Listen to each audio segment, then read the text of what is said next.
Good morning बच्चों। देखिए कैकेयी के अंताप का आगे का पैरा। कल तक आपने पढ़ा था कि प्रभु श्री राम जब भरत को रुदन करते हुए देखते हैं तो उनको पकड़कर खींचकर अपने हृदय से लगा लेते हैं और स्वयं भी रुदन करने लगते हैं और कहते हैं कि उसके आशय की था मिलेगी किसको। उसके मतलब भरत के, आशय मतलब भावों की, था मतलब गहराई। भरत के हृदय की गहराई को कौन जान सकेगा। भरत के भावों की गहराई को कौन जान सकेगा। भरत के हृदय में उच्च विचार हैं, भरे हुए हैं, आदर्श चरित्र वाला है।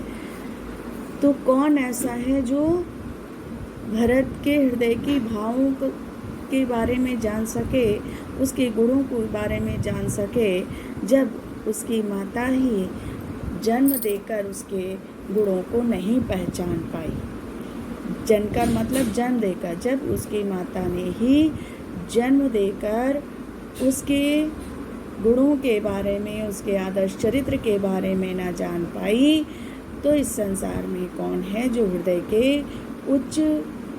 भरत के हृदय के उच्च भावों को जान सके। एक माँ जो अपने पुत्र को जन्म देती है, उसके बारे में वो अच्छी तरह से जानती है, कब बच्चे को भूख लगती है, कब प्यास लगती है, किस कारण से बच्चा दुखी है, सारी बातें माँ को पता होती है। लेकिन माता कैकेयी भरत के आदर्श चरित्र के बारे में ही नहीं जान पाई कि भरत के विचार उच्च हैं, पवित्र हैं, आदर्श गुणों से वो युक्त है, भ्रातृ प्रेमी है और अपने भ्राता श्री राम से बहुत प्रेम करता है।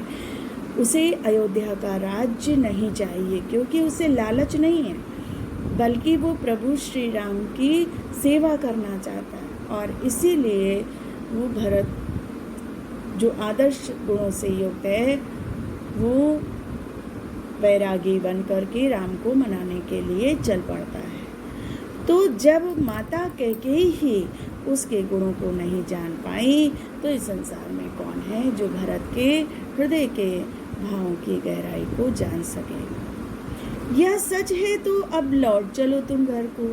राम के द्वारा कहे गए इन वचनों को सुनकर माता कैकेयी कहने लगी कि जब ये बात सच है कि मैंने जन्म देकर अपने ही पुत्र के गुणों के बारे में नहीं जान सकी, तो हे राम तुम वापस घर लौट चलो। ये बात सत्य है कि मैंने जन्म देकर के उसके गुणों को नहीं पहचाना, उसके हृदय की भावों की गहराई को नहीं जाना।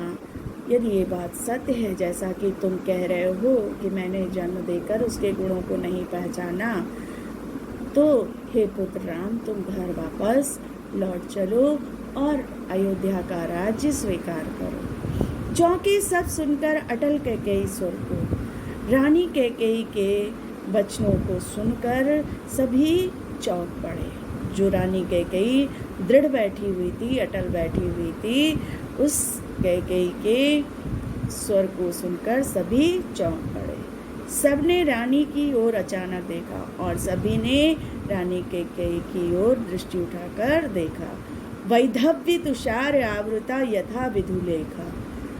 जब रानी कैकेयी की तरफ सबकी दृष्टि गई तो वैधव्य विधवा की वेश में, तुषार आवृता, तुषार माने ओस, आवृता माने ढकी, यथा जैसे, विधु चंद्रमा, लेखा माने चांदनी, किरणें, चंद्रमा की किरणें अर्थात चांदनी।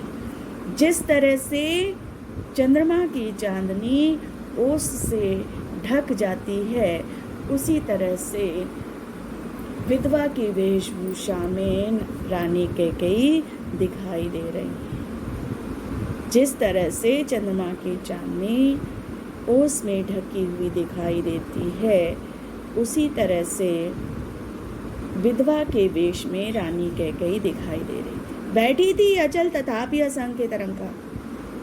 यद्यपि वो दृढ़ बैठी हुई थी, फिर भी उनके मन में असंख्य भावों की तरंगें उठ रही थी। यद्यपि वो स्थिर बैठी थी, अचल थी, दृढ़ थी, फिर भी उनके हृदय में असंख्य तरंगें उठ रही थी। फिर से देखिए, रानी कैकेयी ने कहा, जब ये बात सच है कि मैंने जन्म देकर के भी भरत के गुणों को नहीं जाना, तो हे पुत्र राम, तुम वापस घर लौट चलो। रानी कैकेयी के इस अटल या दृढ़ स्वर को सुन करके सभी चौंक पड़े और रानी की ओर अचानक मुड़ करके देखा तो रानी ऐसे दिखाई दे रही थी विधवा के वेश में, जैसे ओस से ढकी हुई चांदनी दिखाई देती है।